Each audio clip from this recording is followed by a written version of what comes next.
പ്രശ്നങ്ങളില്ലാത്തൊരു ജീവിതം ഇല്ല എന്നറിയാമെങ്കിലും പ്രശ്നങ്ങൾ ഉണ്ടാകുമ്പോൾ പ്രശ്നങ്ങളിലേക്ക് മാത്രം നോക്കി സങ്കടപ്പെടുന്നവരാണ് ഏറെ.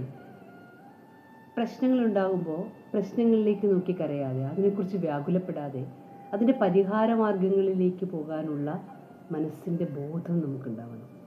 ഒരു പ്രശ്നത്തെ പരിഹരിക്കണമെങ്കിൽ പ്രശ്നം ഒന്നേ ഉള്ളുവെങ്കിലും എ പ്ലാൻ ഫെയിലായാൽ ബാക്കി 25 അക്ഷരമാലകൾ വീണ്ടും ഉണ്ട്. ഇസഡ് വരെ പ്ലാനുകളുണ്ട്.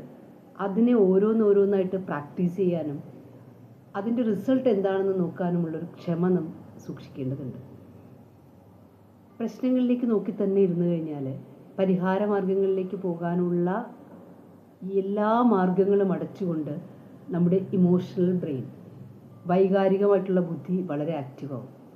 അവിടെ വിവേകമുള്ള ബുദ്ധിക്ക് പകരം സങ്കടങ്ങളും ദേഷ്യവും മറ്റൊരാൾ എന്നെ ചീറ്റ് ചെയ്തു എന്നുള്ള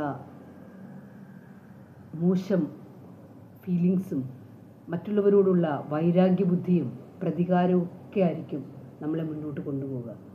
അവിടെ ഒരിക്കലും അതിന് പരിഹാരം കാണാത്ത വിധം നമ്മൾ തളരാനും നമ്മുടെ ജീവിതം മുന്നിലേക്ക് പോകേണ്ടതിന് പകരം എവിടെയെങ്കിലുമൊക്കെ കെട്ടിക്കിടക്കുന്ന ഒരു ലെവലിലേക്ക് മാറുകയും ചെയ്യും.